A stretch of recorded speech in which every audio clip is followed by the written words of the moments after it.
بسم الله الرحمن الرحيم الحمد لله رب العالمين والصلاة والسلام على أشرف الأنبياء والمرسلين وعلى آله وصحبه وسلم تسليما كثيرا أما بعد. Donc on va commencer Inch'Allah une série de cours sur la jurisprudence islamique liée à la famille musulmane, qu'on dit en arabe fiqh al-usra, basée sur une série de cours donnés par le cheikh Suleiman al-Ruhaili Hafidhahullah, enseignant actuellement à la mosquée du prophète alayhi salam à Médine, et aussi enseignant à l'université islamique de Médine, qu'on va essayer de traduire Inch'Allah et résumer. Donc ce sujet-là, la jurisprudence liée à la famille musulmane, et qui va être un sujet assez vaste, puisqu'il parle de manière générale de la famille. Et quand on dit la famille, c'est la vie durant le mariage. Et aussi avant tout, comment choisir pour que ce mariage soit réussi. Et qu'est-ce que veut dire le mariage au niveau de l'islam? Quelles en sont ses conséquences? Et aussi parler de manière beaucoup plus précise des relations qu'il doit y avoir entre les deux époux, bâties bien entendu sur le livre d'Allah et de la Sunna. Et également il rentrera dans ce sujet l'éducation des enfants qui découle bien sûr de cette vie familiale. Et aussi on donnera un aspect important pour ce qui est de la jurisprudence du mariage et de relations entre les époux. Et il rentrera aussi dans ce sujet-là pour ce qui est du divorce. Donc c'était un sujet très important à ne pas ignorer, surtout en ces temps-là. On voit beaucoup de musulmans ignorer ces règles-là. Et le fait d'ignorer cela engendre de grosses conséquences graves. Ça peut être une cause de conséquences graves comme divorce, division des foyers, des familles, des enfants, puis qui peut en découler après cela pauvreté, bien d'autres choses encore, d'autres conséquences plus graves. Bon. Quelle est la cause parmi les causes? Ignorer ces règles-là et ce sujet-là. Donc c'est un sujet très très important à ne pas ignorer. Donc pour rentrer dans le vif du sujet, Inch'Allah, on va commencer à citer des versets du Coran qui nous rappellent le bienfait, cette ni'ma qu'est le mariage. Et on va citer aussi des hadiths du prophète sallam qui nous montrent l'importance du mariage en islam. Donc mes chers frères et sœurs, l'islam est une religion complète et universelle et apte en tout temps et en tout lieu. Et dans le livre d'Allah, il y a une explication de toute chose. Et dans la sunna de notre prophète, alayhi salam, il y a un guide vers tout bien et un avertissement contre tout mal. Il n'existe aucun acte de bien sans qu'il ne l'ait montré, alayhi salam, à la communauté, ni aucun mal dont il ne l'ait prévenu. Et dans le suivi de la législation d'Allah, une vie heureuse pour les gens et les sociétés, et paix et tranquillité pour eux, voire même pour toutes les créatures. Il n'y a pas un bien sur terre sans que ce ne soit par la grâce d'Allah et sa miséricorde. Il n'y a pas un mal qui se produit sur terre sans que ce ne soit à cause de la transgression de la législation d'Allah. Et parmi les choses qui est venue dans notre religion, dans lequel il y a la réussite et le bonheur et tranquillité, et aussi suivi des prophètes en général et de notre prophète en particulier, sallam, le mariage. Le mariage a une grande importance. Le mariage a une grande importance dans notre religion. Et parmi son importance, c'est que le mariage est un engagement, un pacte sérieux et solide. Comme l'a dit Allah Azza wa Jalla dans le Coran, وَكَيْفَ تَأْخُذُونَهُ وَقَدْ أَفْضَى بَعْضُكُمْ إِلَى بَعْضٍ وَأَخَذْنَ مِنْكُمْ مِيثَاقًا غَلِيظًا, qui veut dire, traduction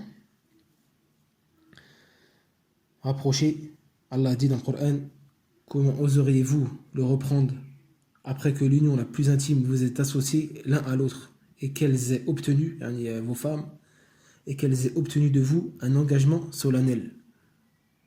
Donc Allah a appelé le mariage entre les deux époux, l'a appelé engagement solennel, engagement solide. D'où l'importance et la grandeur du mariage en islam. Et le prophète dit, alayhi salam, كما جاء في صحيح مسلم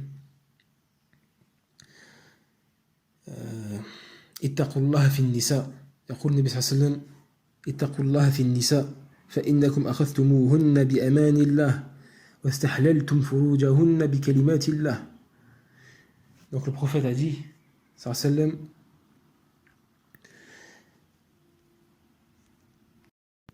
craignez Allah envers les femmes, vous les avez prises par le pacte d'Allah, et vous avez obtenu la permission d'avoir avec elles des rapports intimes par la parole d'Allah. Et parmi son importance, le mariage dans l'islam, le fait qu'Allah cite le mariage comme un bienfait de sa part. Il dit Wallahu ja'ala lakum min anfusikum azwaja, qui veut dire, Allah dit dans le Coran, Allah vous a fait à partir de vous-même des épouses. Donc Allah cite le mariage comme bienfait en disant cela, et une ni'ma provenant de lui. Et parmi ceux qui nous montrent l'importance du mariage en islam est qu'Allah l'a rendu un grand signe parmi ces signes. Allah dit dans le Coran وَمِنْ آيَاتِهِ أَنْ خَلَقَ لَكُم مِّنْ أَنفُسِكُمْ أَزْوَاجًا لِتَسْكُنُوا إِلَيْهَا وَجَعَلَ بَيْنَكُم مَّوَدَّةً وَرَحْمَةً إِنَّ فِي ذَلِكَ لَآيَاتٍ لِقَوْمٍ يَتَفَكَّرُونَ. Donc Allah dit dans le Coran, et parmi ces signes, il a créé de vous, pour vous, des épouses pour que vous viviez en tranquillité avec elles, et il a mis entre vous de l'affection et de la bonté. Il y a en cela des preuves pour des gens qui réfléchissent. Donc par ce verset, Allah nous montre que le mariage est un grand signe parmi ces signes. Et parmi ceux qui nous montrent la grandeur du mariage dans notre religion est que le mariage fait partie de la tradition des prophètes, alayhimus salam. Allah dit dans le Coran وَلَقَدْ أَرْسَلْنَا رُسُلًا مِّن قَبْلِكَ وَجَعَلْنَا لَهُمْ أَزْوَاجًا وَذُرِّيَّةً. Il dit, et nous avons certes envoyé avant toi des messagers et leur avons donné des épouses et des descendants. Et parmi ceux qui nous montrent l'importance du mariage dans notre religion est que c'est une tradition de notre prophète Mohammed sallallahu alayhi wa sallam. Et le fait de se détourner du mariage, c'est se détourner de sa sunnah.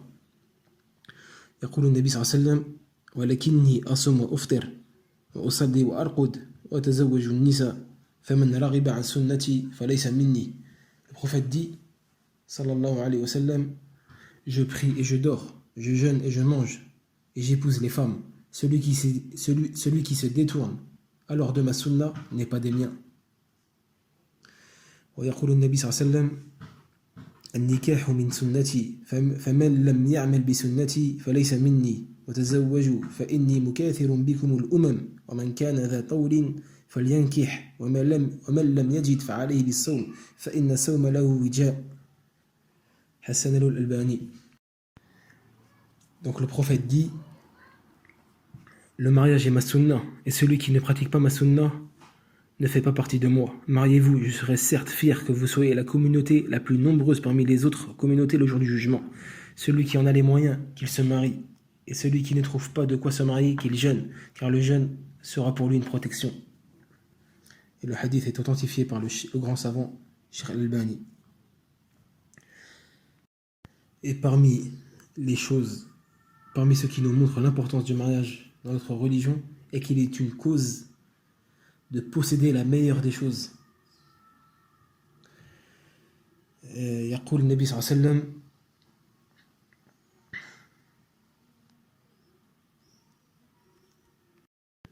أفضل خير لسان ذاكر وقلب شاكر وزوجة مؤمنة تعينه على إيمانه. Le prophète dit, sallallahu alayhi wa sallam, le meilleur bien qu'on puisse posséder est un cœur qui remercie, une langue qui fait du rappel et une épouse pieuse qui l'aide dans sa foi. Hadith authentifié par le grand savant Al-Albani. Aussi, يقول النبي صلى الله عليه وسلم الدنيا متاع وخير متاع الدنيا المرأة الصالحة. Le prophète a dit sallallahu alayhi wa sallam, la vie d'ici-bas est jouissance, et la meilleure jouissance de la vie d'ici-bas est une femme pieuse. Rapporté par Muslim. Donc l'homme, s'il se marie et fait attention à son choix,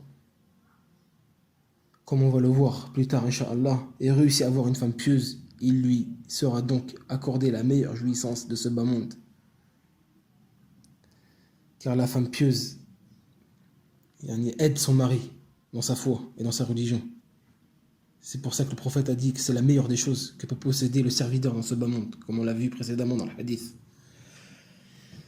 Et parmi l'importance du mariage de notre religion et que celui-ci est une cause du bonheur s'il lui est accordé une femme pieuse. يقول النبي صلى الله عليه وسلم أربعون من السعادة المرأة الصالحة والمسكن الواسع والجار الصالح والمركب الهنيء. Donc le prophète sallam a dit 4 choses font partie du bonheur: la femme pieuse, la maison spacieuse, le voisin pieux et la bonne monture. Et parmi la grande importance du mariage de notre religion est qu'il aide la personne à la moitié de sa religion, car le mariage est la moitié de la religion. يقول النبي صلى الله عليه وسلم من رزقه الله امرأة صالحة فقد أعانه الله يقول النبي صلى الله عليه وسلم من رزقه الله امرأة صالحة فقد أعانه على شطر دينه فليتق الله في شطر الباقي وحسنه الألباني. Qui veut dire, donc le prophète sallam dit, celui à qui Allah a accordé une femme pieuse, il a certes aidé à la moitié de sa religion, alors qu'il craigne Allah pour l'autre moitié. Donc le mariage aide la personne à la moitié de sa religion, d'où l'importance du mariage. Et en particulier, choisir la femme pieuse, comme on l'a vu avec les hadiths précédents. Donc voici une petite introduction qui résume la grandeur et la valeur du mariage en islam. Et il y a bien d'autres choses à dire sur cela, mais le temps ne suffit pas, et on se suffit de cela. Wallahu a'lam wa sallallahu ala nabiyyina Muhammad.